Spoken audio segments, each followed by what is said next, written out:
Hall Space Podcast. It's about connections. I'm your host, Dr. Ritch Hall, and this is a weekly conversation about whatever and however I see to connect things. For people who want to connect, chat, and learn a thing or two about a thing or two. Without further ado, let's start the show.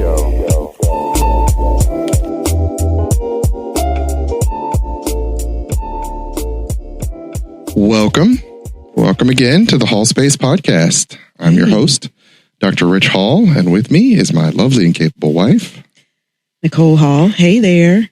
Hey, everybody out there in what episode cyberspace. Is this? This is officially episode 19. Mm-hmm. Yeah. There's an episode in the can that hasn't been edited, and it's been pushed back twice. So my numbering for the episodes in my own files, my naming rubric is all mixed up. Oh. Because it's like you keep naming these. The last two episodes have been named, essentially that one episode threw off the next two naming conventions. And it's the system's always like, but you already have one named this. And it's like, no, I don't. Oh. I haven't actually done that.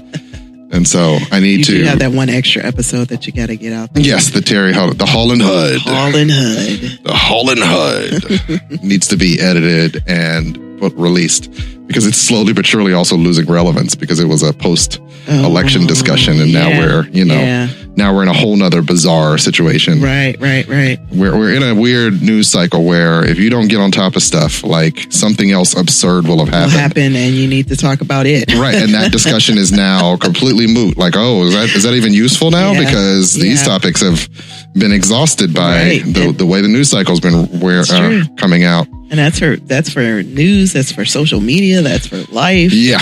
It's just it's happening so much more rapidly. Many things happen. So true. Yeah, and so it's hard to keep up.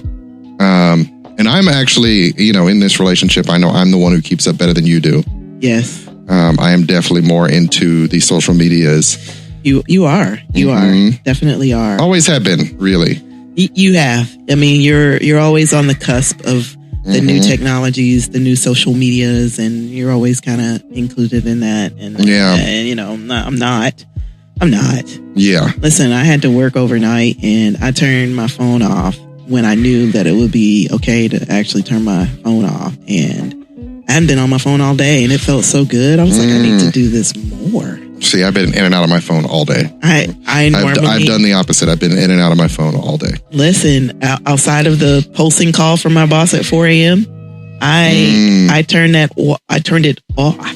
Yeah. Shout out to my wife. She did have to work. She's worked all weekend. 2 overnight schedules. So I'm feeling bad for her. I'm exhausted. My body hates me. Yeah, it's been a little too much for her. It's a lot. But, this is a project that we've been working on for 8 months now on everything. And it's a big launch. It's all of our servers are being replatformed, which means we have new servers, which means we take everything off of the old servers, put them onto the new servers, make sure everything that was on the old server works on the new servers, which includes a lot of installation, a lot of new software, a lot of policies in place that we didn't have to be concerned with before. So we got all of that, and this is the big launch this weekend. Yes, we ran into issues, but they weren't issues that we couldn't overcome, which I was pretty pleased with. And so I'm hoping that means that my war room call that I'm stuck to my laptop from 8 to 6 every day is going to go away in the next 3 days. I hope that someone needs to sleep. Like, why isn't it just assumed that all of you might need some rest for the next couple of days? Like, the idea that they might also expect you to be in on Monday after they do being up at 4 a.m. for 2 days is like ludicrous. It is crazy. 4 a.m. Friday, all the way until about 10 on Saturday. And then he called me at 4:30 and I worked until about 8 this morning. He was like, okay, we need a break. We'll take a nap and then come back at 11. And I think I put my headphones on at 11 and I heard that it was okay, that we don't have to do anything. And I put my CPAP and my face mask on, and that was it for me. I did see you get up at 11. I thought you were waking up for church. I was like, oh, did she set an alarm for church? I heard the church music, and I was like, yeah. And normally you get up when church is happening, but I can understand why this morning you could not make it to Digital Baptist Church. I slept in for church today. I heard it, but I did not. Yeah, it was on. It was on. I was watching church. They sang those songs. Luther got it in this morning, but and I heard that, but I after they said, oh, we're just going to run the jobs and we'll be okay. I was like, okay, all right, we can do this, and I still have to, I got to log in tomorrow, but over the next couple of days, we should be able to wean off of this daily sort of, it's a big launch. But now that it's out there and everything the jobs are running and the reports are going, we should be okay, which means I'll have more time during the day to do all my other stuff that I've been lacking on, like school with the kids. Yeah.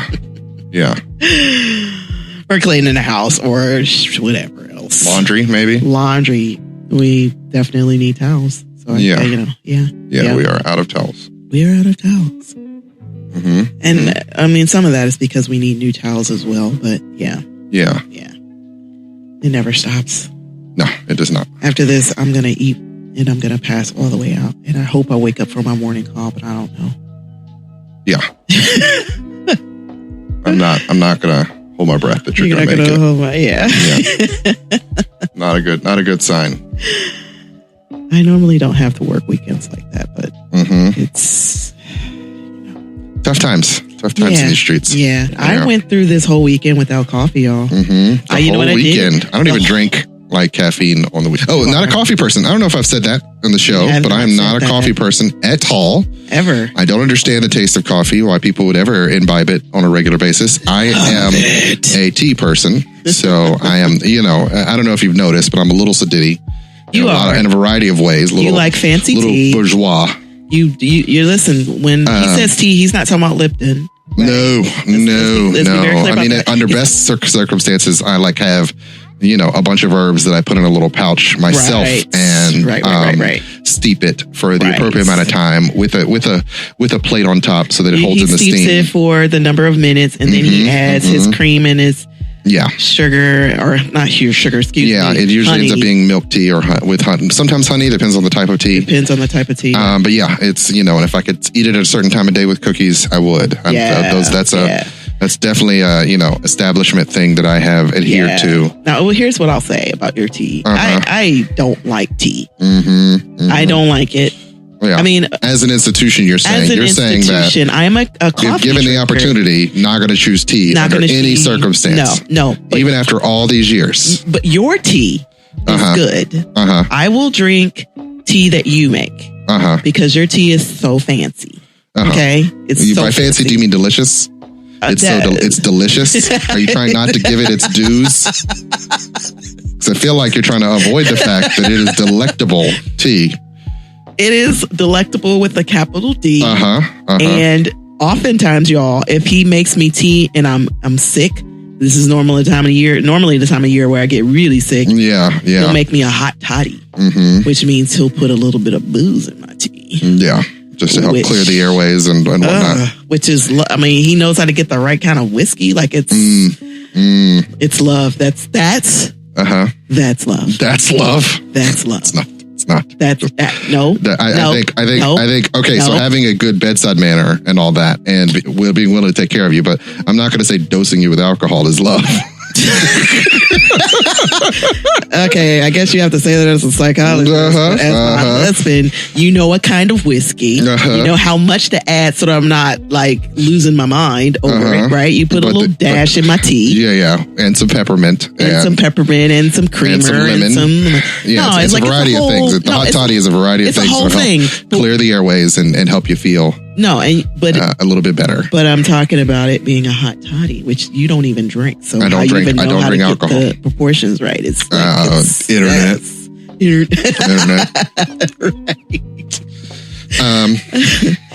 So it's love. Yeah. I mean, but it's gotten her through some tough times. Definitely. Yeah. And normally, she normally is like super sick. this is the worst time of the year for me. I normally get sick and stressed. And sick, stressed, and allergies.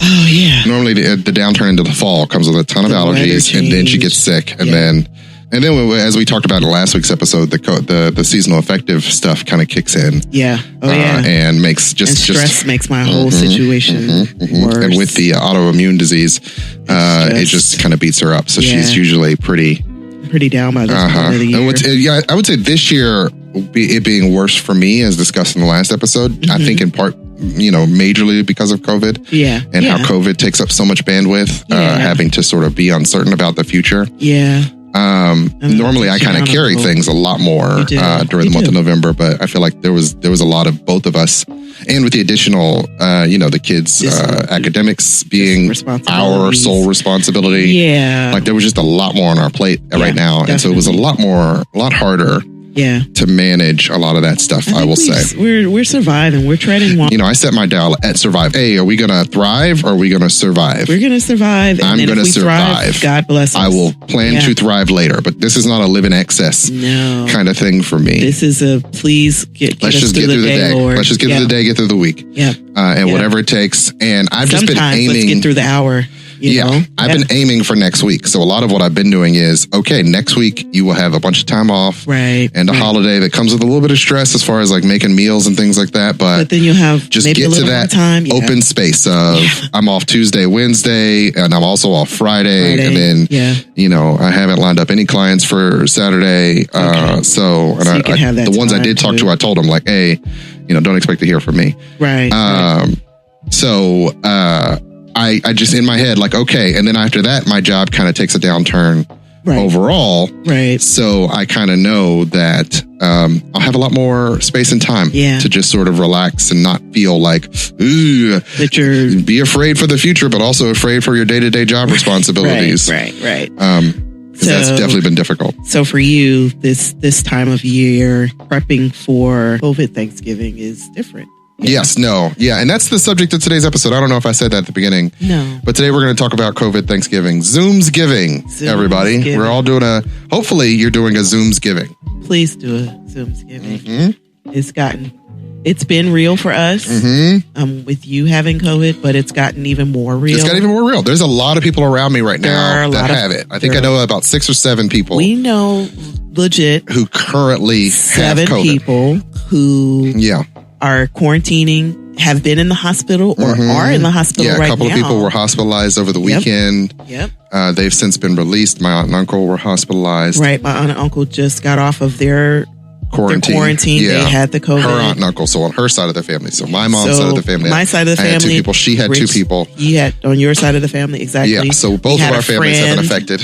Yeah. A friend who went to the hospital for a day due to oxygen levels. He was released. Yep. Friend of the show, Chris Reese. Was hospitalized with COVID just briefly. Praying for you. We're so glad you got released. Yeah. And praying for a full recovery. Some other friends just in my Facebook, who've also said they've tested positive and in the quarantine. Many of them younger. Yeah. Somebody's younger son was just confirmed positive last week, but I mean he's a teenager, so I believe the mom wasn't. He was, and it was like, oh, okay.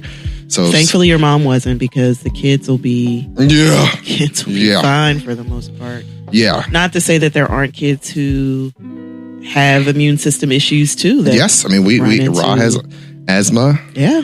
Oh yeah. So you always have to be very careful. The kids for the most part are resilient with this. I mean, but we have another cousin. Yeah.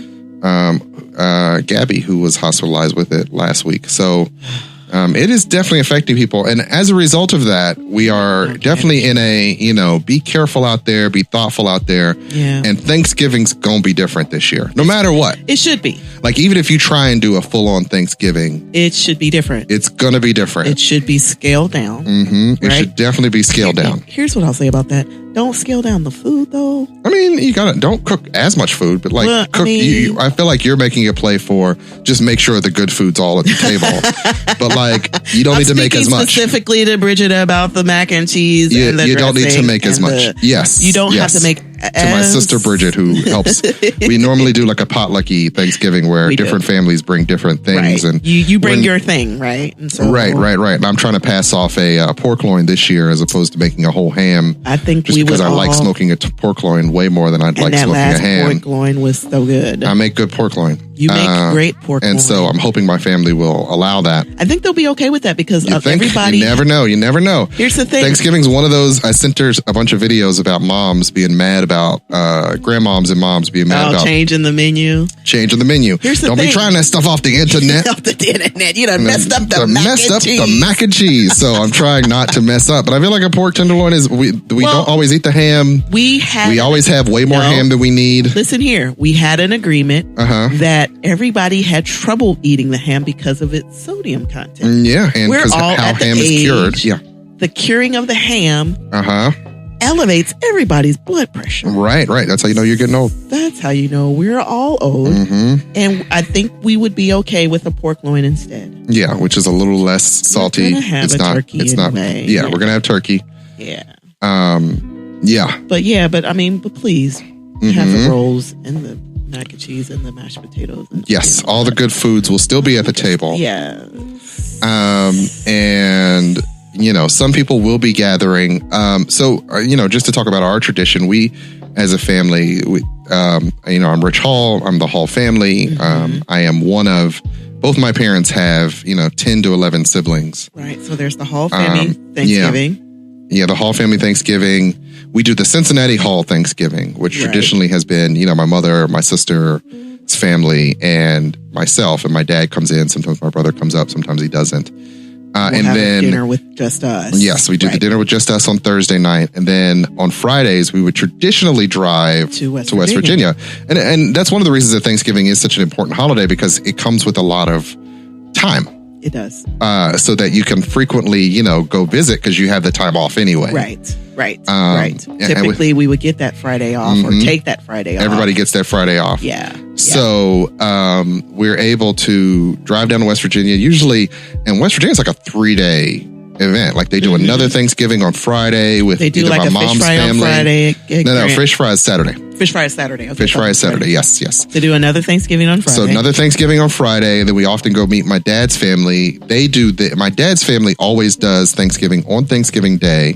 They typically do it at a hotel. They do it at a hotel. They do because there's so many of them, and they do a full their Christmas and Thanksgiving wedding reception kind of. Yeah. But you got to pay for that. So we've traditionally missed it for two reasons. It's very expensive. It's expensive because we have children, and so it's like $45 either an adult. It's $40 per adult, and then $20 for each kid. Yeah, and that racks up when you got. It does. There's 5 of us. And I was coming out of graduate school, and Nicole had a good job, but we didn't have right before Christmas money to be spending on a dinner. And honestly, it's like Marriott turkey. Yeah, versus Bridget's turkey. Yeah. Bridget's turkey. Spatchcock turkey. Yeah. My sister did a spatchcock smoked turkey. It's not quite the same. Bruh. So good. Some of the tradition is the food made by people who, how they make it every year. Yep. And you can enjoy how they make it. Yeah. And because you know what you're getting into. Yep. It's not going to be a surprise. It's not, Right. And so we do miss meeting up with the Halls, but they're there kind of that whole weekend. Yes. So usually when we go down Friday, we do my mother's side.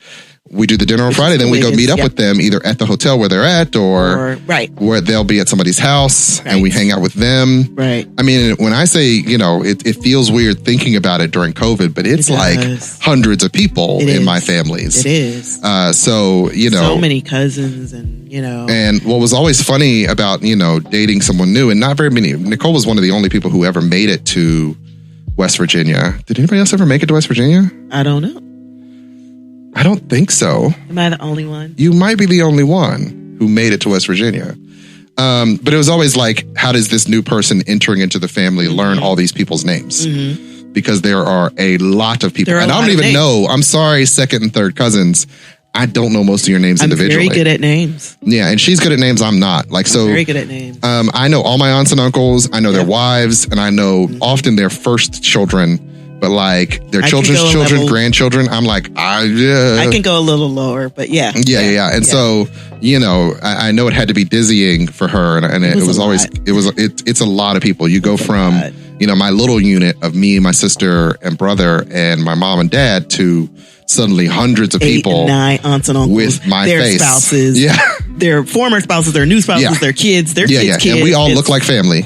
Oh my gosh. Yeah. So my children look like their children. It's crazy. Mm-hmm. My cousin Danielle's children, she's got all these little light skin. Look like Daniel.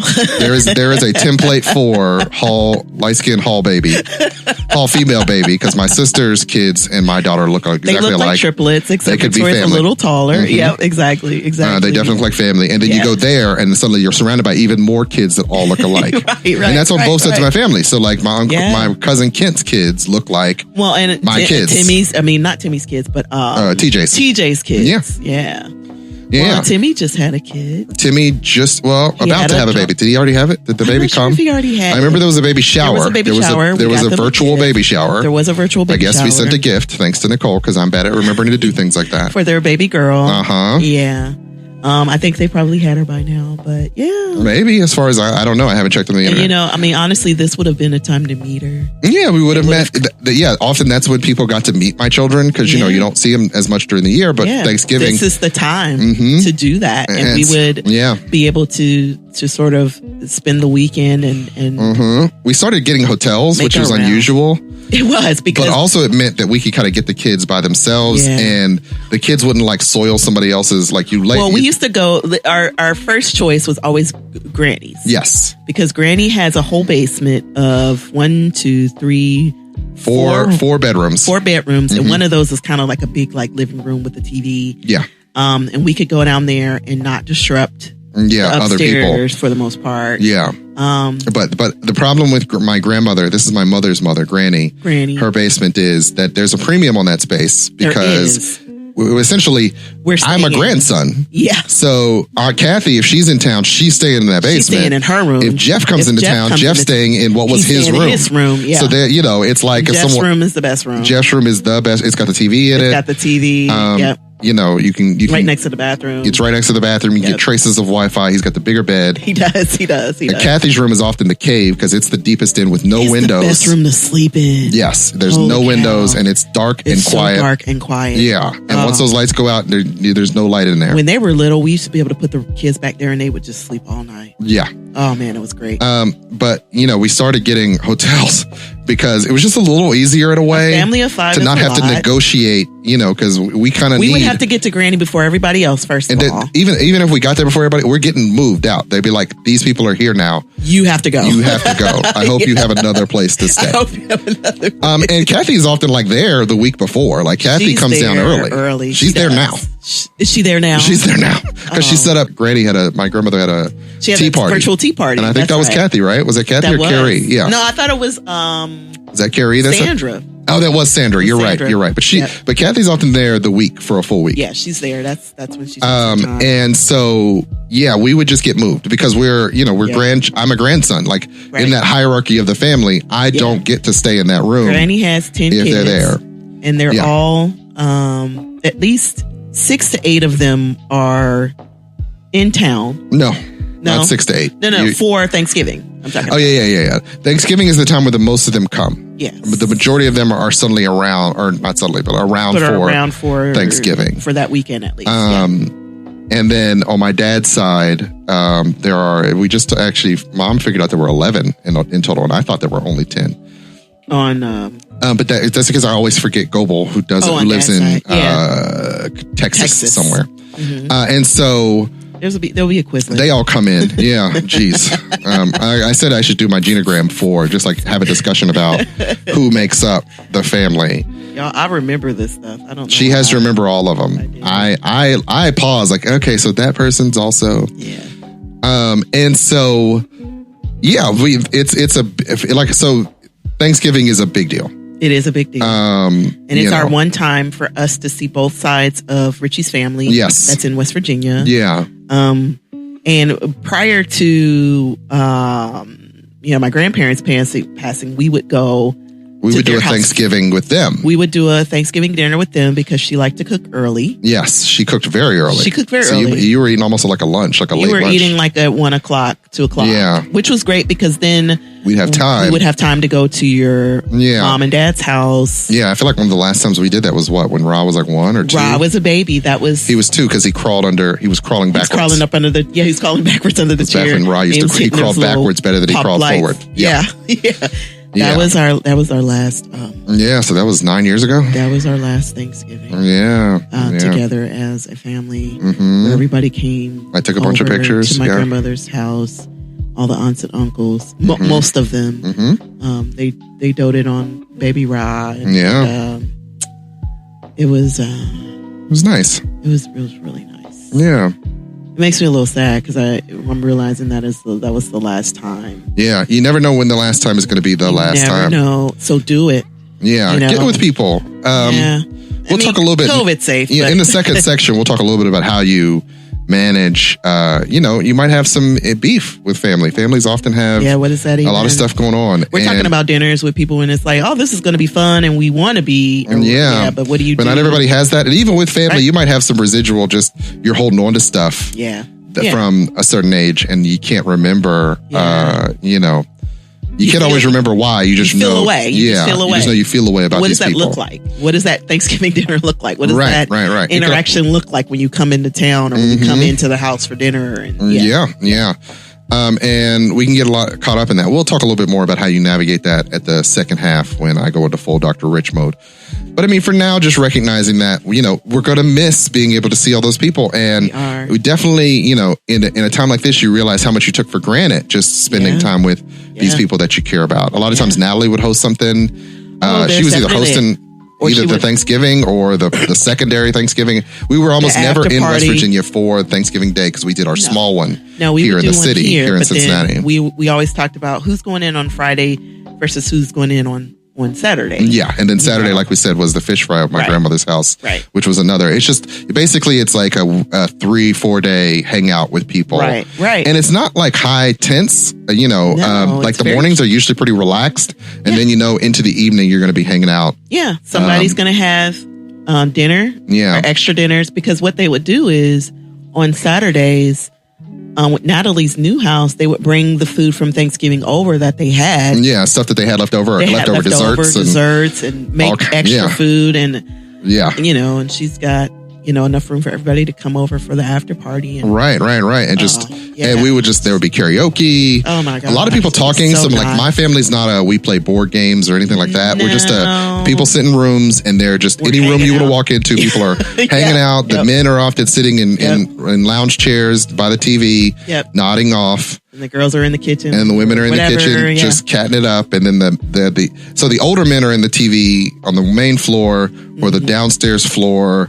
Often, the younger guys are outside talking, or they're in a room chatting it up. Right. And the kids are just literally running around everywhere. Yeah. But like Natalie's house, they were allowed to the basement, so there's a whole space in the basement they could be in. Yeah, they had the backyard with the toys. Yeah. So it's often this. It's this very energetic, very lively, active, lively situation. Yeah. And you can go from room to room and have a conversation with. Yeah. There's often a sense of, and I remember from being a very small kid, like you want to be a part of everything. Yeah. And you didn't want to miss anything. Pick the thing that you're gonna. You often have to prioritize. Like, am I gonna do a little bit of the adult conversation with the adults versus am I gonna do the kid conversation with the kids? Yeah. And there was that honor that was graduating from the kiddie table. Like, oh my God. Do you remember that moment? I remember that moment graduating from the kiddie table. And there are even still moments where, like, I remember once, like, I was a teenager and my mom's family is a very matriarchal family. Yeah. I remember being told that I had to sit at the kids' table because I was going to belch and fart. Like Rich could sit at the kids' table because he could belch and fart as much as he wants. And I remember, like, at that point, I was like a teenager. I don't do any of those things. As we said earlier, I am very bougie. So I am not traditional male, whatever stereotype you have. Like, I'm not saying I don't have any male stereotypes, but I'm quite refined. And so I just did not appreciate. Whom are they talking about? Who are they discussing? Because they could not be discussing me. And so I remember when I graduated from the kids table, I remember like, you're at the adult table, they're having adult conversations, and suddenly nobody's kicking you out. You're allowed to, so long as you don't speak up too much. In my mom's family, they will definitely harangue you for speaking up too much as a kid. When you're bringing a kid perspective, they're like, why don't you get out of here with all this kid talk? Because you don't know what you're talking about. You don't know nothing about that. So, and I'm very good at playing the background and listening. So I would just be like, I'm just soaking up all this connection. So have you noticed Rod started doing that? Rod does. My oldest son will just hang out in a room with me and Nicole are talking, or when adults are talking, and he'll just take it a piece. And then every so often he'll ask a clarifying question. He will. And you're like, and what's interesting is because he has such a limited, he'll be like, so who's hurt? And you're like, I mean, we're talking about a hypothetical situation. Wherein someone might have been, but you know what I mean? He enjoys being in he enjoys picking up the sort of side, and that's definitely me growing up. I definitely was the kid who wanted to hear what the adults were talking about. And it's funny because like my brother is very much he doesn't care. He's like, why don't we go out here and be together? And I'm like, no, I want to be a part of this. They're talking about stuff. Yes. As the oldest he's kid, like, maybe that's I can't be part of that. And he's like, this conversation has nothing to do with me, so I don't care. No, and you guys are talking about kid stuff. They're talking about adult stuff. Right. And you might hear some tea. You might hear some stuff. That you never heard before. And suddenly you hear this tale like, oh, wait, she ain't really my cousin? What? So my uncle was her second husband. Oh. Did not know that. Brought his girlfriend, did he?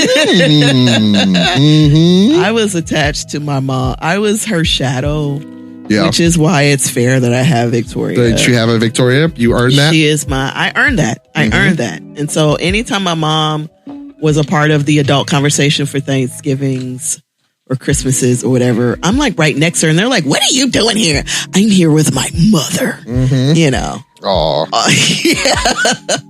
Sometimes they said, other times they said, girl, get out of here. You get out of grown folks' business. Go see what your brother and them do. Wow. Yeah. So that's why she's always up under you, is why. You've earned that. I've earned it. Yeah, but I definitely loved. Much to my shock. It will greatly be missing the opportunity to gather with people because that tradition also changed dramatically when I had kids because suddenly it was like you're arriving with this small child and everybody's happy to see the kid and they're all on them and it's just yeah. I mean, I remember that I would see them like hey, how old are you, and ask all these questions that suddenly. This love you remember getting when you were the little kid. And now your baby. And now it's being passed down. Like they know there are people in the world who care about them unconditionally. I remember going to Mama's house and taking baby Ra. Yeah. And Mama's my grandmother on my dad's side. That was what we called her. Yep. And I remember he was, 6-8 months. He was born in May of that year. Yeah. And just seeing everybody sort of light up. Yeah. I mean, we're super happy to meet him. Yeah. It was just beautiful. Yeah. It was the last time I was in Mama's house, but yeah, it was beautiful. It was beautiful. Yeah, my Mama's house has Wi-Fi now.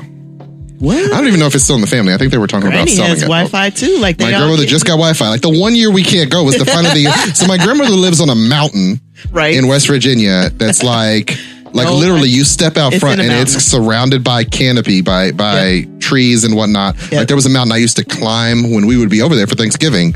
Me and my brother would just like climb up this mountain and they'd be like, hey, there are bears up there. We would like out of fear of bears, we would still go climb this mountain with a BB gun, hoping to, get to the top basically. We would just climb these mountains. And my cousin Amy, we would just climb the mountains just to see where it went. Because that's the type of adventures you get into when you're a West Virginia kid. So no cell phone signal. Like you get one bar, you get one iffy bar.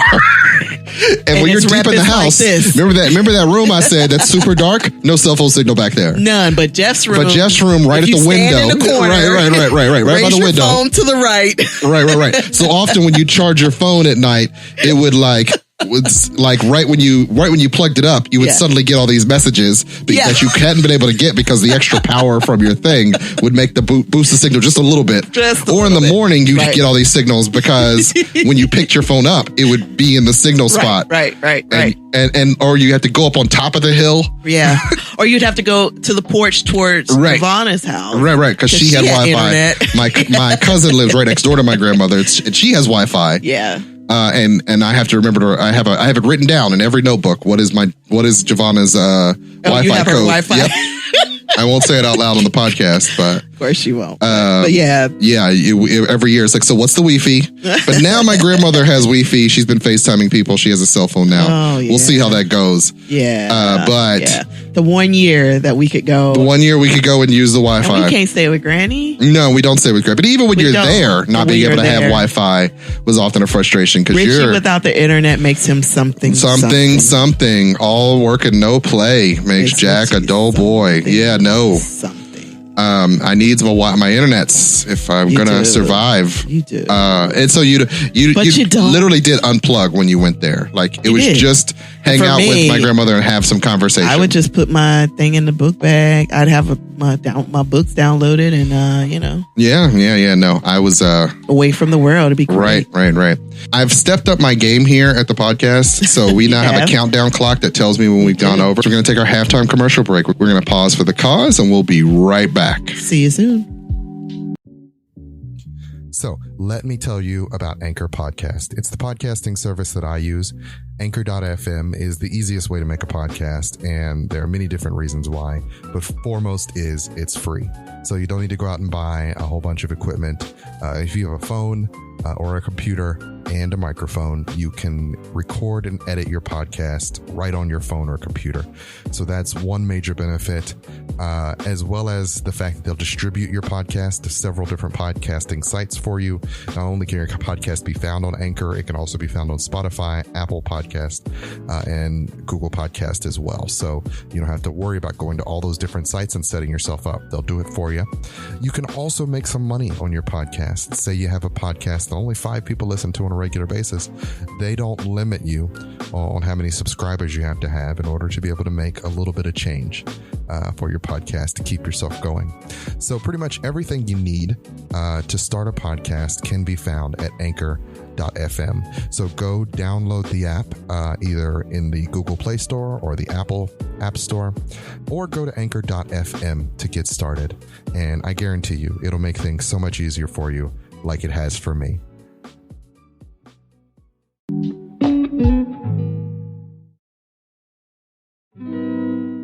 And we're back. Hey there. Hey, we're talking about Thanksgiving and revisiting some of our own the whole Thanksgiving traditions, just telling you how we normally do Thanksgiving.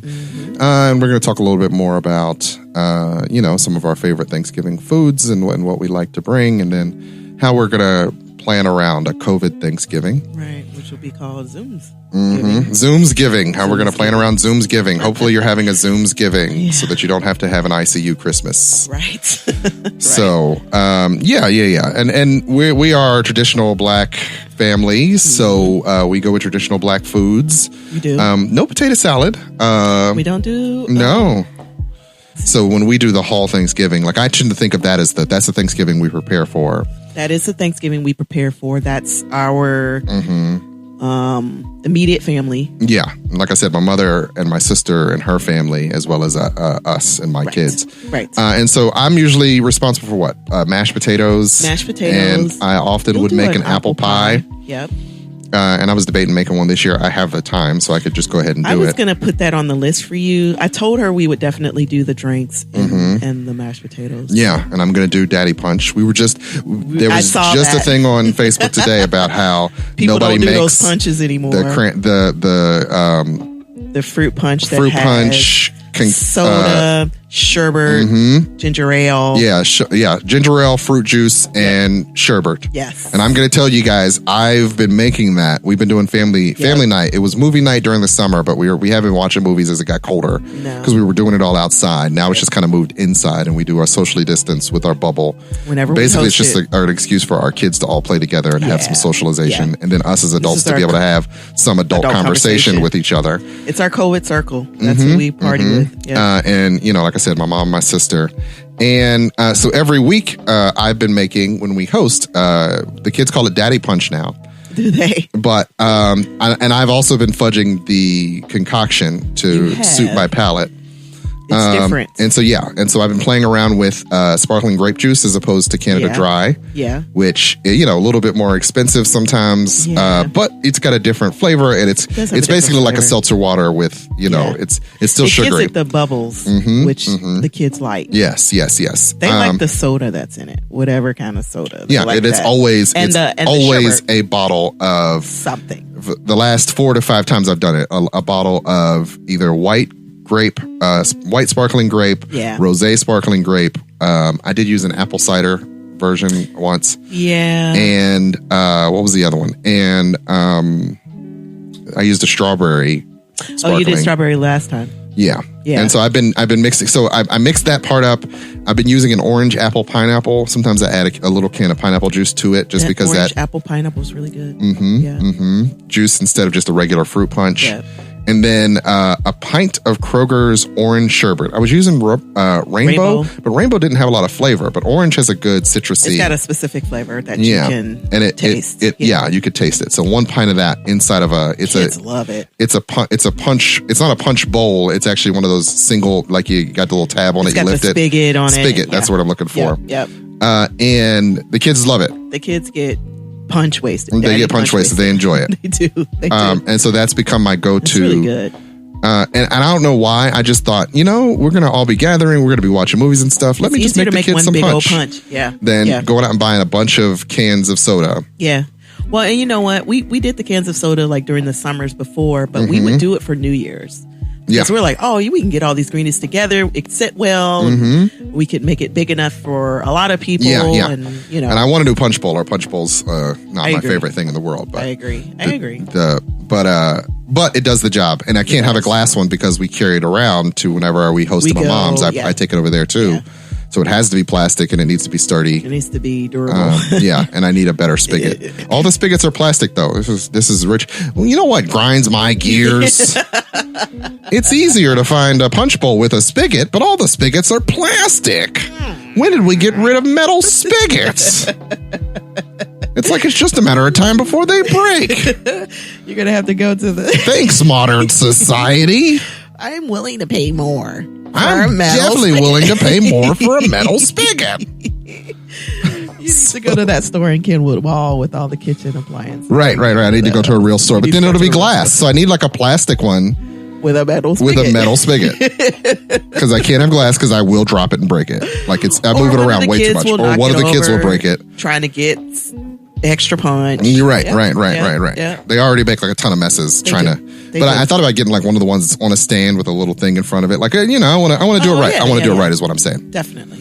Oh, like what you see at the hotels with the tea and the absolutely. Yeah. But I love the punch, and we use it enough that it would be warranted to get one of those. Yeah. So and we would all use it. So yeah. So if you're out there listening, you can feel free to write us and tell us what your favorite thing to bring to Thanksgiving or have at Thanksgiving is. What's the thing that people ask you to bring? Right. What do you look forward to? Yeah. I'm always looking forward to my sister's mac and cheese, even though she now makes it for almost every family event. Yeah. I'm still like, okay, she needs that. We need to still have my sister's mac and cheese. Yeah. She always hits it square. She's never messed it up. Yeah. My mom's green beans. My mom has been doing green beans very solid. Nicole loves those. They're the best. Big fan of sweet potato casserole.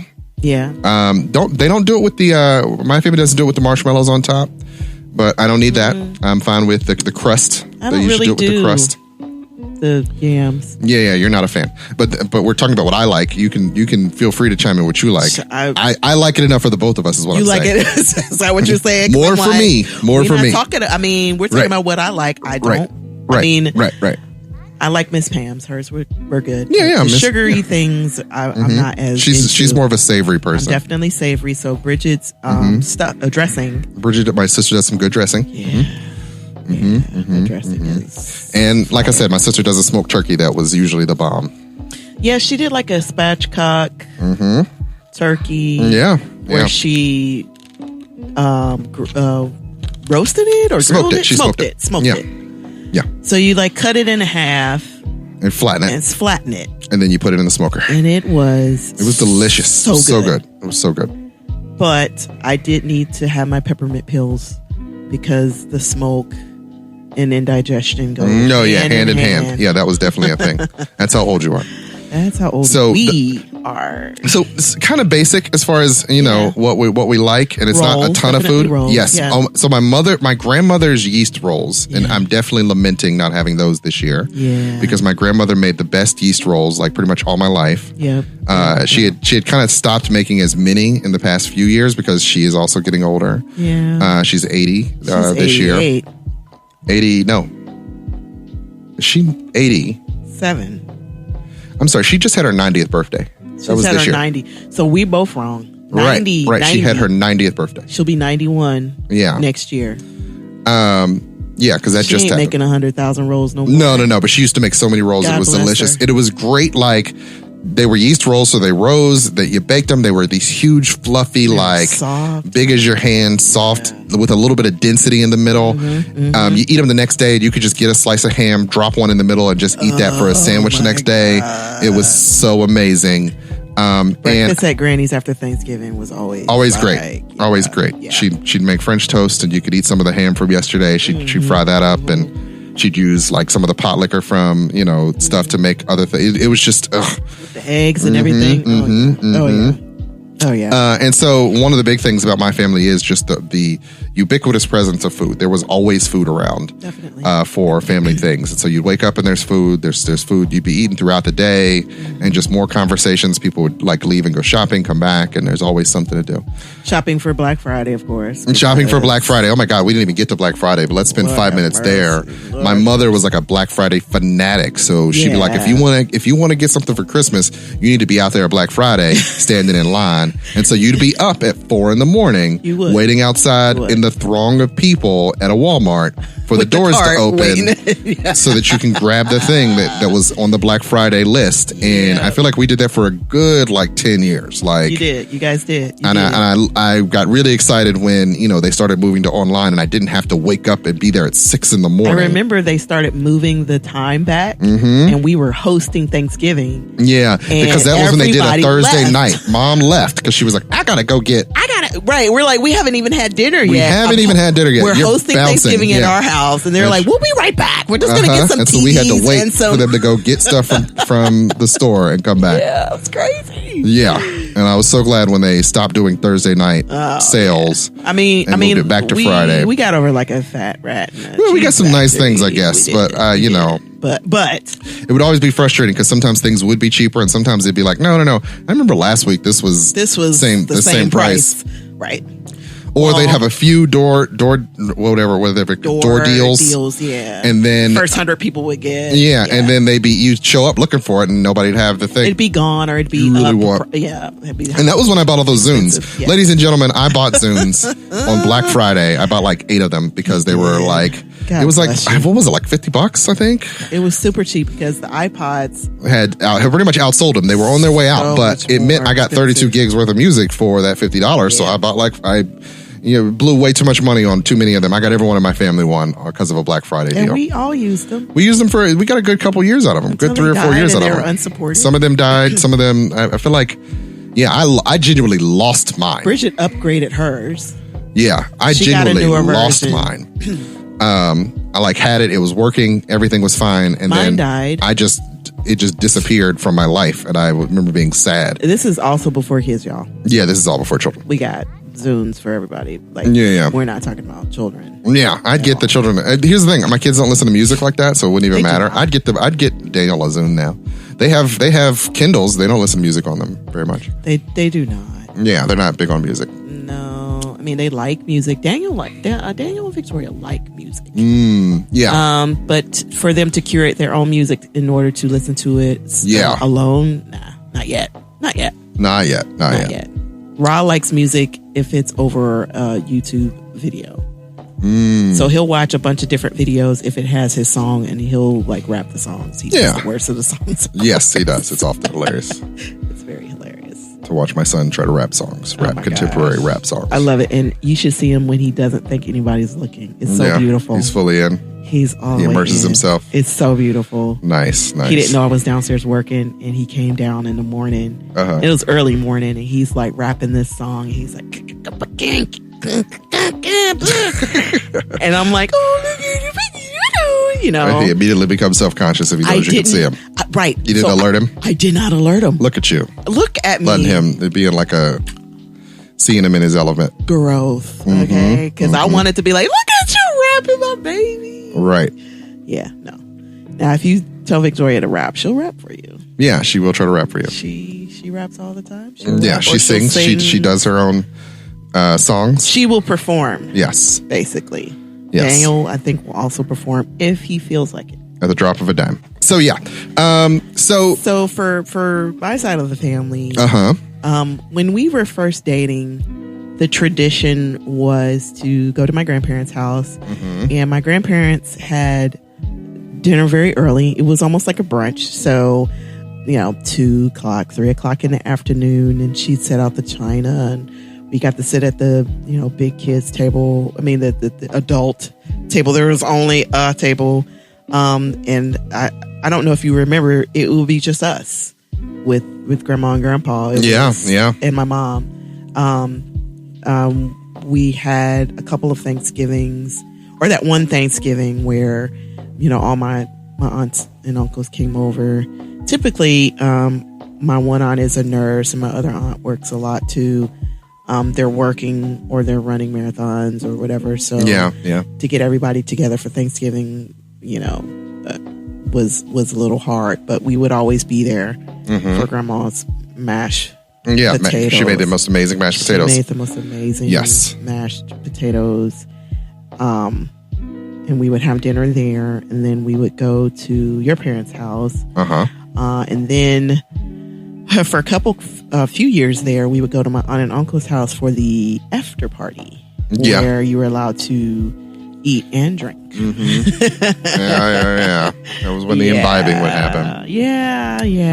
My cousins would be there. And we would hang out and have a really good time. And I mean, at that point, you're not eating a whole bunch, but there would be desserts. They didn't really have like full on food. No, they were never. They spent way more on the liquor budget than they did on the food budget. And they were vegan, so a lot of what they had was didn't have meat.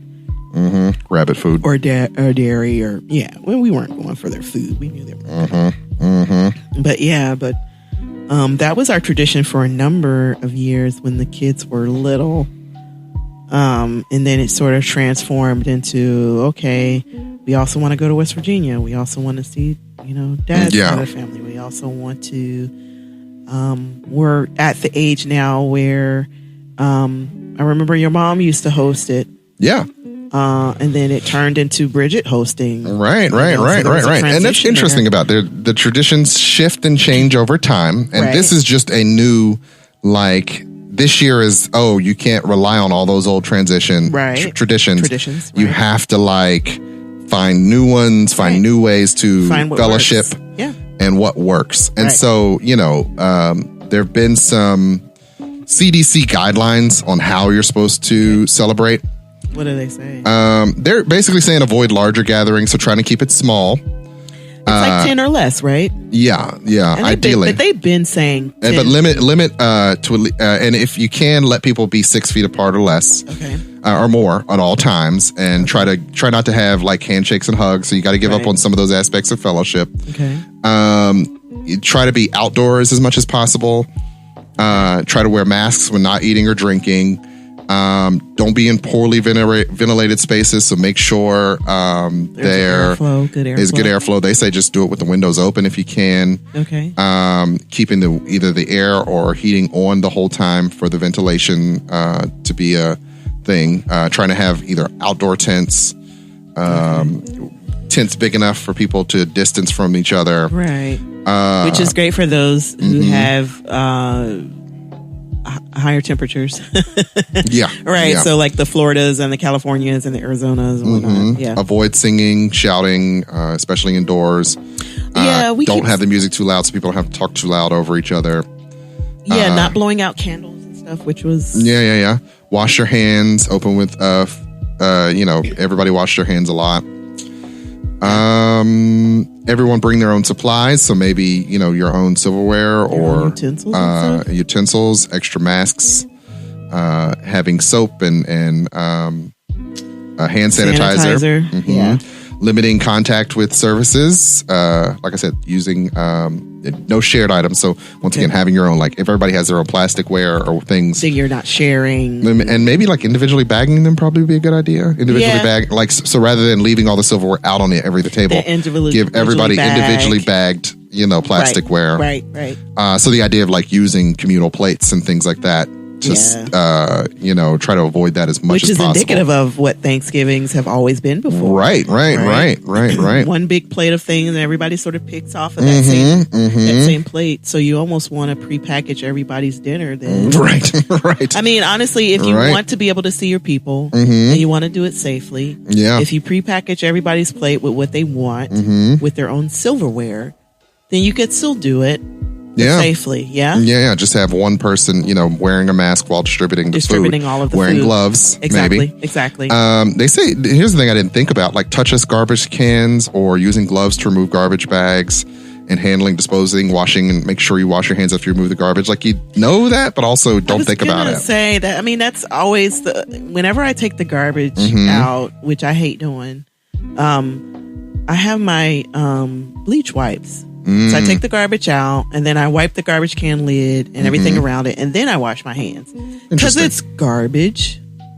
Yeah, there's enough OCD in me where I just do that naturally because it's garbage. Yeah. My brain just...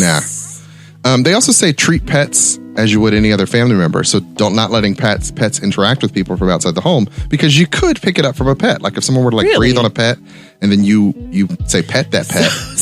So somebody could breathe COVID on our cats. And then that cat will go to another family member who pets the cat. And our kids put their faces on the cat. They put their faces on the cat and they pick him up like a baby. And then put him in their face and stuff. So they would totally get COVID from the pet hair. Well, kids, we always talked about them being ground zero, right? Yeah, they would. We would send Victoria to school and just... and they said, like, have guests bring drinks for themselves. Avoid potluck if you can. Wear a mask while preparing or serving food to people who don't live in your house. Have plans for where people can store their masks. Limit people going in and out where the food is being prepared. So limiting people in food prep areas. Food prep. Yeah. Okay. Having one person who's wearing a mask serve all the food, so multiple people aren't handling the utensils. Yeah. And once again, single-use option, so a lot of paper plates. Making sure everybody washes their hands before they eat. Yeah. Limit crowding in areas where serving is happening. Making sure that you've cleaned all the chairs and tabletops. Okay. Yeah. Those are all kind of the main things that they tell you to do. Okay. And they, making sure that people who are coming for your gatherings or attending, making sure that they have either quarantined or that what they're doing, that they're keeping safe for the most part, because that's kind of important. Right. Maybe not allowing people over who have been kind of out in them streets. Yeah. Who they are. Right. You know who they are. Right. And I know that, at least for us, when you had COVID, constantly washing the doorknobs and the light switches and all of that. Even though I wasn't touching light switches. You weren't really touching a ton of stuff. But I was trying not to. Everything that has a significant amount of traffic, which are the doorknobs and the light switches and things like that. For me, it was just, I'd stayed on this floor mostly. You did. To the bathroom. Yep. We slept in 2 different beds. Yeah. I slept in my daughter's room for the week. Yeah. For the month. It was 28 days. It was 28 days I was quarantined. Long days. Yeah. Yeah. But all of that, if you're the one hosting, I would say, doing those things on top of all of the additional things you said. And I would say keep it to a limited number of people. Like you don't want to have all of the too many people coming to your house. Because it's just not the time for that. Unfortunately, maybe you can make some people some to-go plates if you really need to have you could do that. Your mama's yams. Then getting a to-go plate that you could pick up at the door with limited contact. But, give them some love and send them on their way home. And set up just do it via Zoom. My family has already sent out a Zoom invite for the post-Thanksgiving Zoom from Kathy. So, we'll be able to do that on that Friday, on the day of. Because we have enough technology for those of you who have access to it. I do understand not every family, not everybody can do it. Has internet or Wi-Fi. As I've said, my own grandmother does not have the Wi-Fi. Or she just got the Wi-Fi just this year, all the way in 2020. So not everybody has that, but if you can do it that way, then do it. And I think traveling as little as possible. Some people are doing cabins in the woods, which I think are good ideas. Yeah, because then you're self-quarantining. So those are ways you can still enjoy a Thanksgiving and be it via Zoom, via smaller gatherings. Trying to make sure that you're taking some precautions so that you don't make this a worse time. Because like I said, there's a lot of people who are catching this thing and not everybody who catches it, the numbers are rising. Deaths are rising, and we don't have to, this doesn't have to be a horrible time of year. Correct. We want to be thankful. We do. Right. We want to be thankful and alive. Right. And another thing that we wanted to talk about is, maybe how do you deal with those difficult family members? Right. We just watched the reunion from Will Smith, the Fresh Prince reunion last night. We did. And for those of you who've seen it, Will Smith recently reconciled with Janice Hubert, whom they've been feuding for at this point 27 years. Which feels like a lot. It feels like a lot. That's a long time to be feuding with a person. It is. But if you start at 21. Right. You could be feuding with them for the next 20 years of your life. You could be feuding with them. And that was an interesting thing to watch as a person who knew The Fresh Prince of Bel-Air as a show and loved it as a kid. Absolutely. Grew up on it. As a normal, purveyor of entertainment, didn't know really what happened. All you knew was you turned on that season and Janice wasn't on the show anymore. Right. And it was Daphne. Daphne, what's her name? Yeah. And just wasn't the same. She wasn't the same figure. The previous Aunt Viv was much stronger. She more was like direct. that old school black mama. Yeah. So it almost beautiful went from black woman. Beautiful. Yeah. It went from old school to new school, maybe. Yeah. The original Aunt Viv had a warmth to her, but she also wasn't going to take no mess. She was not playing with you. Whereas second Aunt Viv was a lot more like, oh, Phil, be good on him. Yeah. So it's kind of like the new age moms now. Right. But we growing up on The Fresh Prince understood that first Aunt Viv. We knew that. We knew that as a point of reference. We knew that lady. She wasn't to be played with. She was not to be played with. She was not Absolutely to be played with. Absolutely not. She has come up and she is, made her strides in the canon of the show was a much better sister to Will's mom. They fit better as characters than I don't even know if Will's mom and second Aunt Viv, I can't remember how often they were together because by then that part of the family dynamic wasn't picked up as much. Back after that, not really, but no. And people who run the Will Smith Fresh Prince wiki could correct us, I guess. They probably could, but you could see how with the first Aunt Viv, her sister could be like, all right, I'm going to let you take care of my baby. She was like, I got your baby. I'm going to take care of your baby. Right. You could see how he getting in trouble up here in Philly and I need him to come down to y'all. You need to come to y'all rich family. Yes. Yeah. We could see that. And so there's a lot of it for us who grew up on the show that was like, oh man, we resonate with it. And their beef got messy. It got extreme. Like Janice Hubert was not to be played with in real life either because she was tearing him down on the social media. So angry for so long. She was so angry for so long. And you had to know some of that was transference. She was going through her own abusive marriage at the time and she was pregnant. That was the thing. A lot of people didn't know her story. And the first thing Will Smith said was, please tell me your story because I don't really know the story. He was 21 years old at the time. Right. And she said, what you don't understand is that you called me difficult. I lost my job. I lost my house. My husband was abusive. I had this little baby. I had bills to pay. Right. She's 35 years old. Yeah. You know? Yeah. If you watch their interaction, there's a lot of times where she's saying you. What you did. I mean, she did admit to some, she didn't say difficult so much as like she was keeping to herself. She wasn't laughing at the jokes. She wasn't laughing at the jokes. But when she kept to herself. But when you see how he was, he accepted all of that responsibility. He accepted a lot. And it was incredibly interesting to watch because I felt like, as I watched it, I'm like, defend yourself. Yeah, I remember initially thinking that when she was coming for him. I remember thinking that too. But that wasn't his goal. His goal was to hear her story. Yeah. His goal was to hear her entire story and say, I'm sorry for my part in it. Yeah, and that was what made it so fascinating for me to watch as a therapist because they did the Red Table Talk about it, and I was like fascinated through that. Like, oh my God, he really did put his ego aside and say, I'm going to let this happen. He really did. And I got to take some of this.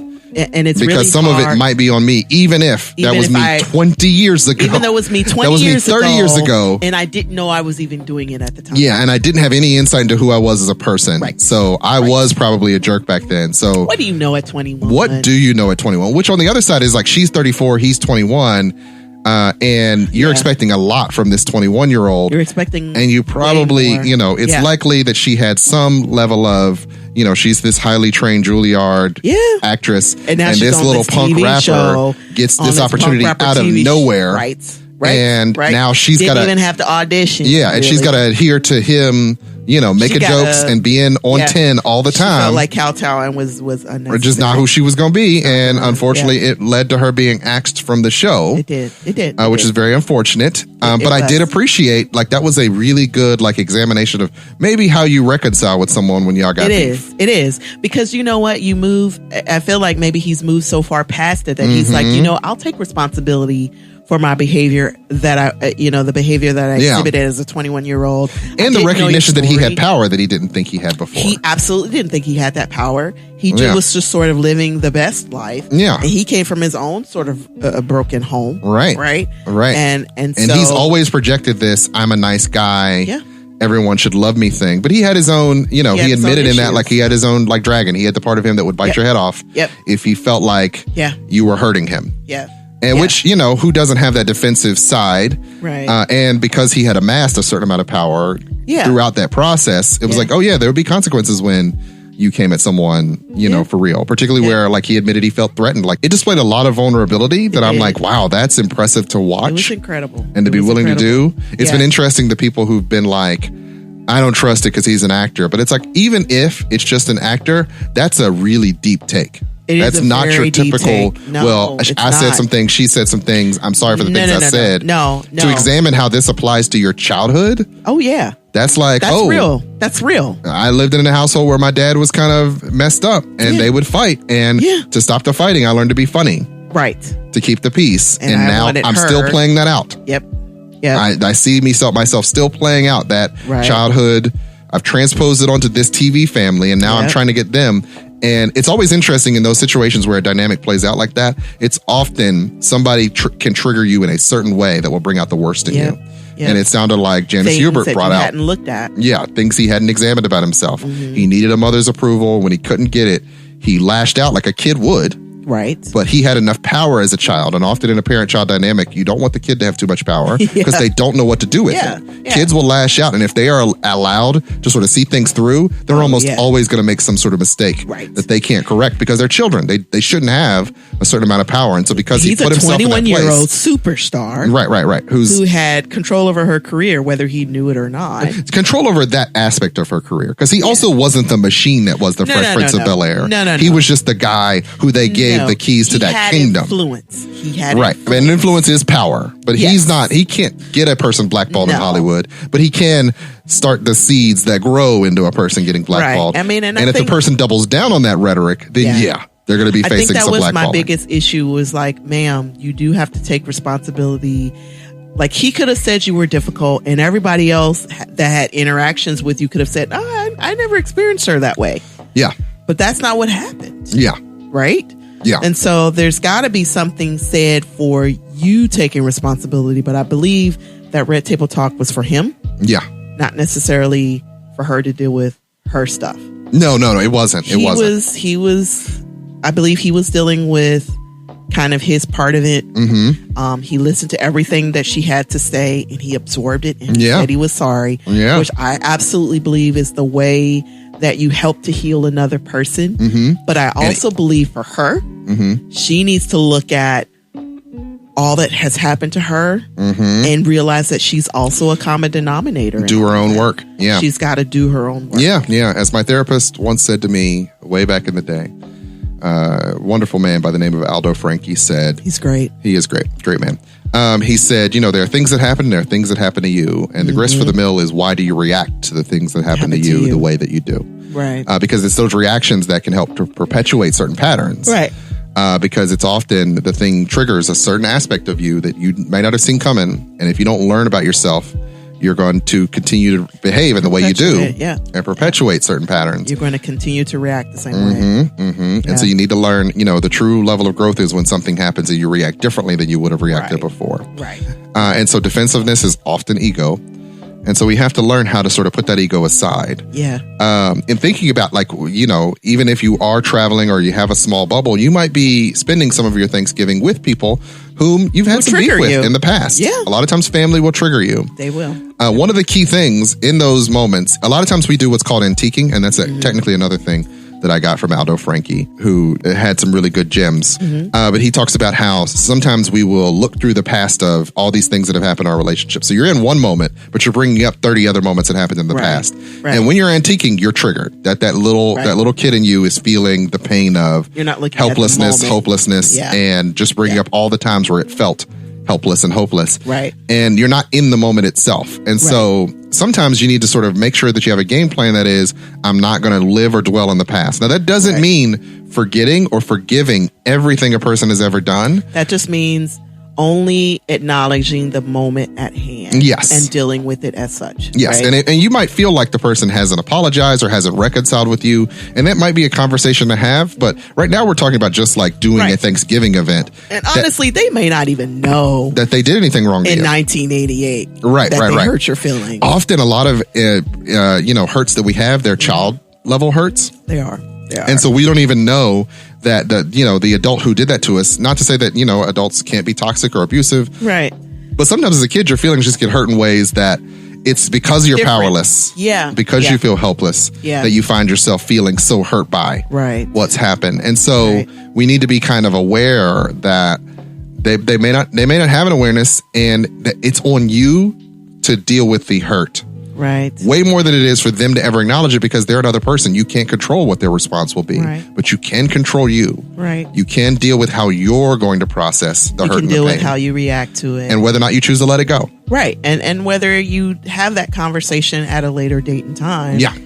Definitely not at Thanksgiving. Thanksgiving's not the time. You're there to celebrate the time. And so a lot of times it's going into it with the game plan. Like with a lot of my relationships, whenever I feel myself get triggered, I ask myself, well, what's the goal in this moment? What do I want? What do I need? You want to have a big fight and storm out or what? Right. And more often than not, it's like, well, if it's Thanksgiving in particular, well, then I came to have dinner and fun with my family. So I'm going to be looking for the fun. I'm going to be looking for the dinner. And if this person does something to annoy me, I could just sort of raise my shield and let it deflect. I don't have to engage. Well, and sometimes when you do that and you take that road and you say, listen, I'm just here to have a good time. Sometimes you end up reconciling in a way that you didn't imagine. Yeah. And you say, hey, you're focusing on the bigger picture as opposed to your immediate feelings or your past feelings. You hurt my feelings so long ago. I thought you hated me, but you really don't because we're interacting now. There's so many, your perspective can change over time, essentially. Yeah. And you have to be able to know when the best times to have those kind of conversations are. And you have to know also that we're all human. Yeah. And then some of those, it's like, oh, this cousin was mean to me when we were kids, but now we're adults. He's not going to bully me anymore. He's actually happy to see me. Like he doesn't remember those incidents where I was afraid of him. Completely different situation now. Right. Yeah. Right. Or it's like, well, that one time my aunt yelled at me and I felt hurt that she was yelling. Yeah. But in reality, I was a snot-nosed kid who was messing up at the time, and she needed to kind of make sure that I didn't knock that stuff over. You know what I mean? Like, like suddenly I'm seeing it through the perspective as a father and as, you know, or and that's a thing too. Standing on equal footing with people a little bit as an adult myself now. Right. You know, like, so like that story I said earlier, like my aunt's like, oh, he can fart and belch at the table. And it's like, she's just seeing me as a kid. Yeah. Much of the same way, like I said, I don't know all my younger grand cousins' names, second and third cousins' names, like just a person who shows up, and I'm going to operate according to my assumptions about them more than I am their real personalities. Right. And I can't get mad that they don't see me for that. So, you know, recognizing that sometimes our perspectives might be flawed in that, you know. And your experience of them may not necessarily be accurate as of now. It might have been accurate then. It may have been. Maybe. And maybe you need to have that conversation, but maybe you don't. Right. And I'm not saying excuse like abuse or, like I said, toxic people, but No. a lot of those relationships might not be that. And you might not be able to get out of your own way enough to see these people do care about you. Right. Right. Like I said, you know, because, you know, when we were kids, being around that many family members, there was a lot of people who could tell you when you were messing up. And so my parents would like say, oh, he getting a bad grade. And suddenly 18 people are walking up to you. And you need to get them grades up. Heard you doing this. Heard you, like the stories would get around the family, and that would often feel like pressure. You would feel attacked. Yeah. Like, but oh man. You're not really looking through the lens of, oh, these people care about me and don't want to see me fail. Right. They want to see me succeed. Right. So they're doing this through their own way. Otherwise they wouldn't say anything at all. Otherwise they wouldn't say anything at all. Apathy is actually worse. Like apathy, I always knew I had this family out there that cared about me. So I knew that there was only but so far I could fall. That also meant that there were a lot of people that I didn't want to let down, which was its own pressure. It was. But it did build within me a sense of someone out there has my back. Someone out there has your back. It's like that scene in... And you don't want to let them down. In Derek Fisher... What's the movie? Oh, Antoine Fisher. Antoine Fisher. Where, like, I knew I lived in a family where he lived his whole life for that moment where he walks in and sees his grandparents and his family. Everybody was there for the dinner. I literally did that once a year. Oh my God. So I just sort of knew, like, there was a house you could walk in that would be full of love. Full of love, and everybody who's introducing themselves if they've never met you before, but they all love on you. Yeah. That moment in that movie tears me up every single time. They built it up well. They did. And the grandmother who like reaches her hand out to, like, that is just that is beautiful family love. Right. You know? Right. And that's supposed to be what it's about. And this year we'll kind of have to do without it. But if you do find yourself being around family, I'm going to give you a few pointers before we wrap up here. Okay. Once again, think about what the larger goal is. Are you there to spend time with people and enjoy yourself? Or are you there to bring up some fight you guys have been having for multiple years? You there to box? If you're there to fight and box and gossip, then you're probably bringing some negativity into the space. You're bringing your own negativity. You're the problem. Avoid dodgy topics. Now's not necessarily the time to go. You're talking politics or whatever. Yeah. If you're there to have fun, like if you're the type of family who can debate those things and everybody remains calm, collected, or if you have a shouting match, it doesn't escalate. But you know your family. You know if this is the thing that's going to set Uncle Joe off, and now you got to bring it up.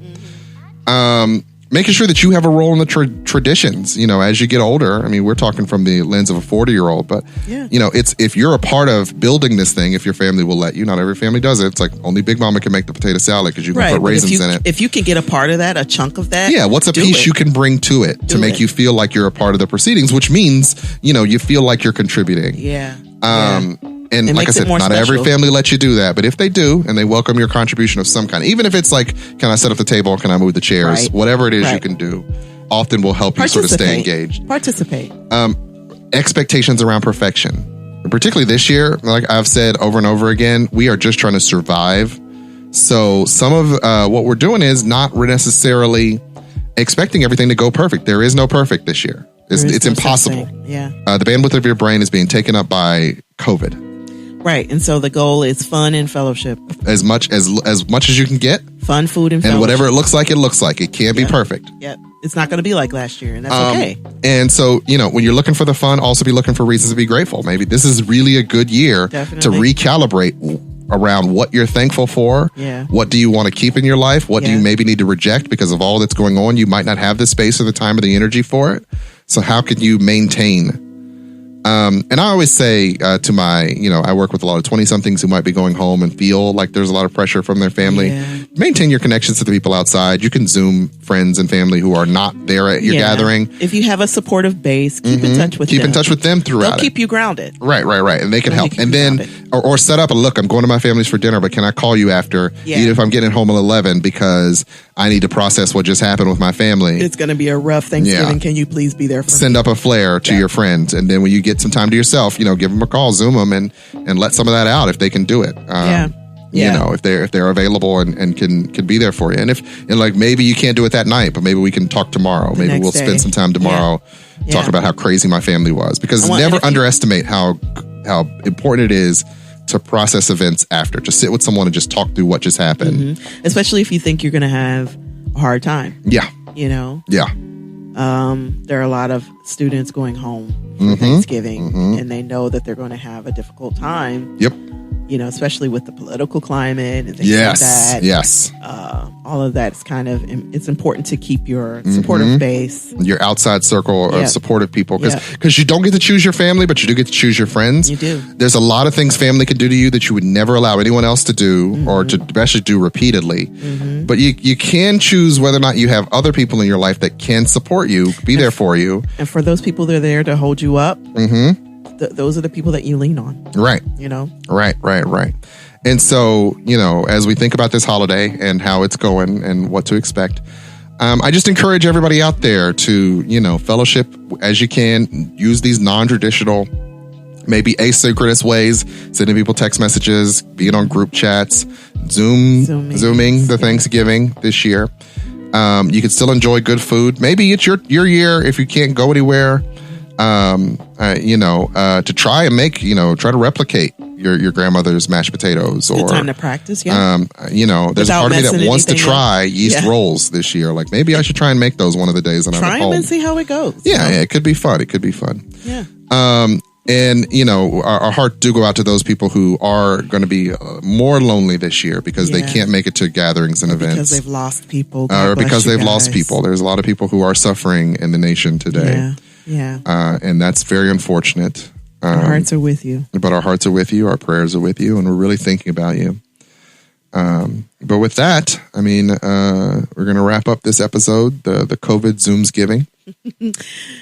So that's it. Our time is up, huh? Yeah. You know what the music means. You know what the music means. Our time is up. I say good day, sir. I say good day. The Hall Space Podcast is brought to you by Hall Productions, LLC. Show notes and credits can be found at our webpage, thehallspacepodcast.wordpress.com. Any questions, comments, or concerns can be sent to us at thehallspacepodcast@gmail.com. The show is written by Daggerpin Davis. Music is curated by DJ Cabal. The show is produced by Chuck Jones and recorded at Slash and Trash Studios. If you like what you hear and you want to hear more, please be sure to like, share, and subscribe. And I hope you all have a good week.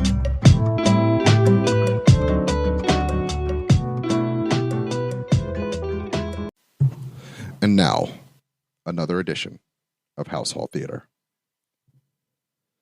So I'm dead asleep. It's 6 a.m. and I am dead to the world. And I am awakened by my wife who's yelling, "Richie, get it! Get it! Get it! Wake up! Get up! Get up! Get up!" Well, and I thought that I was saying to you, "Get up! Get up! Get up!" I thought I was like being like quiet. You were not being quiet about it. So here's what happened. We have a cat. We have two previously cats. known as Basement Cat. We have Quintessa Thandiwe, who is our cat, has been our cat for the majority of our marriage. She's now the kids call her Grandma Cat. Yeah, okay, she's old. She's a little crotchety. She's super old and crotchety. She jumps up onto the bed, which she does in the middle of the night. Often, and she has an unusual meow. She's got an unusual meow. Under a particular circumstance, she will emit this meow. Yes, it's very rare. It's only happened twice. The whole time that we've ever had her. Right. And this is the second time it's happened in this home. Yes. So she's jumped onto my side of the bed and she does this. And I'm like, what is wrong with her? Does she need? Oh, she's got something in her mouth. And so then I'm slapping Richie. He's got his CPAP on. He's knocked out dead to the world. And I'm like, get up, very much. Get up, girl. Get up. And I hear, get up, get it. And I'm like, what? So she jumps off of the bed and she runs over to the other She side. walks. No, she doesn't run. She walks over to my side of the bed. And I can't tell what's going on, but I'm like, she's got something in her mouth. And also, we have the second cat. Second cat is Raven, who the kid's named. He's a kitten. Yep. He's not really a kitten anymore. He's more of a teenage cat. He's like he's like long and thin, or he started out long and thin, but now he's fat because he eats all the time. He's like terrorizing Quinn most of the time. Yeah. But he's not here right now. He'll come back into the story in a moment. Yeah. But I look down at her. He's the cat who will bring you something in his mouth. He's often playing with things and has things, and he's fighting like things. Toy mice and everything. All over the house there are all these toy mice. Yeah. Quinn never brings you stuff in her mouth. She never has stuff but in her mouth. But today she's brought us something in her mouth. And I turn on the light, and it looks like it could be one of the toys. Yeah, one of the toy mice. Except I'm realizing, no. She doesn't play with the toy mice. That's a real mouse. It's real. In her mouth. In her mouth. She brought it to our bed at 6 a.m. Oh, God, it's the worst. And I don't know what she expected us to do with this live mouse at 6 a.m. and why she didn't leave it in any other room of the house. She brought it all the way upstairs. She brought it all the way upstairs. She jumped on my side of the bed and was like...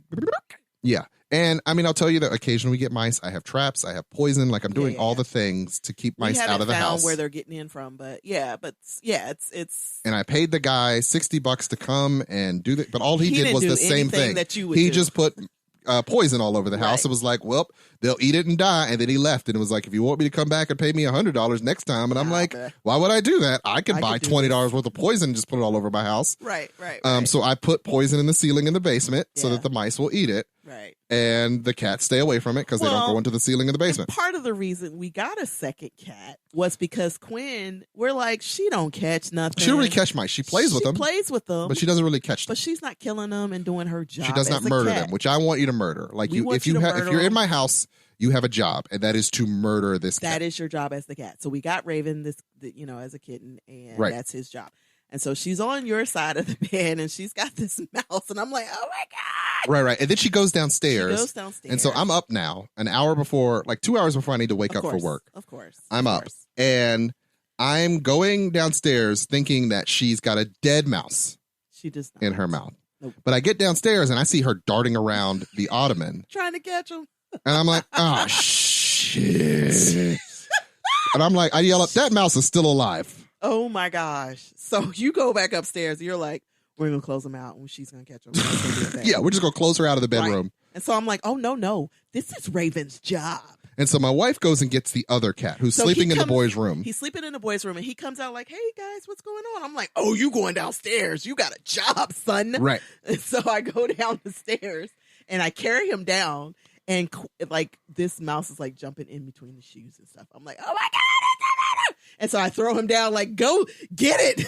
So I come back upstairs. And we're in our room. We're in our room with the door closed. And thinking the cats are just going to have to work this out. Right. They need to solve this problem. Which son comes into our room? Daniel comes walking into the room like, Raven just brought a mouse in our room. In our room. And we're like, oh my God. Wait, what? He's like, he's got a mouse in his mouth. And we were like, how did you know it was a mouse? And he said, I saw those real hands. I saw those real hands. I saw those rat hands. And it's early morning. Like suddenly Richie's up and he's in our room. So Rock comes in. He was like, is that a real mouse? Yeah. And we're like, what? It's definitely a real mouse. Now the second cat has brought the mouse to the boys' room because that's where he hangs out. Under the bed, chasing this mouse. And then at some point, second cat just walks into the room where we are. And he's just hanging out. And we're like, hey guys. And he's like, wait. What do you mean? Where's the mouse? Where's the mouse? And therein lies the $100 question. Right. So the boys are like, we need our computer for school a little bit. And so they go get all their stuff. Yeah. So me and the boys go in and get all their stuff. He's like, somebody needs to go into the room with me and get my stuff out of there. And so we go in there and get all the stuff. And Rod's not really afraid of mice. He's not. But like, this is just a little too much for him this early in the morning. And we're reacting a certain way. So he's now kind of getting nervous and anxious. Right. And so I go in there with them and we like overturn everything. We look behind everything. We cannot find this mouse. He's not in there. He's not in there anymore. He's not in there. He's gotten out of there, and eventually he's going to work his way back downstairs. Where the heck did he go? Where the heck did he go? We still haven't found the mouse, ladies and gentlemen. We have no idea. We assume that they are working to murder the mouse, or it'll just a matter of time before it is murdered by the other instruments in my house, and I will discover the mouse at some point in the indeterminable future. I know what the smell of death is because I've had cats all my life, so I know, oh, something's died in here. Need to find it. Yeah. I don't anticipate it will live very long. I don't either. And honestly, with the poison and stuff, that one mouse was like... Yeah, we once had a drunk mouse come walking out while my son was downstairs playing video games. He was like, he was so friendly, Mommy. He's like, no, he was dying. He was dying. He had been drugged. He was dying. Yeah, don't pet the mouse. And then we had that time where Quinn caught a dead mouse and she was like throwing up for a week because it had been poisoned. Yep. So, it's always it's always this iffy ecosystem that we're operating in this house. But the cat tried to give us a fresh gift of a mouse. Quinn decided she wanted to give us something on our bed. To wake us up. Breakfast in bed, I guess. Trying to bring us breakfast in bed. Right.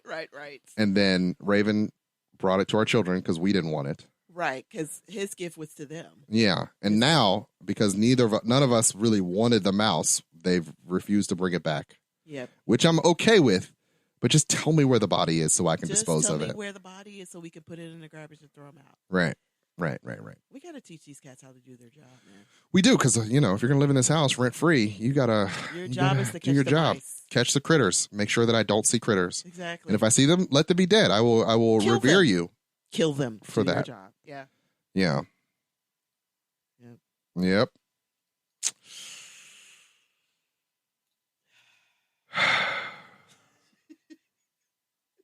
This has been another edition of House Hall Theater.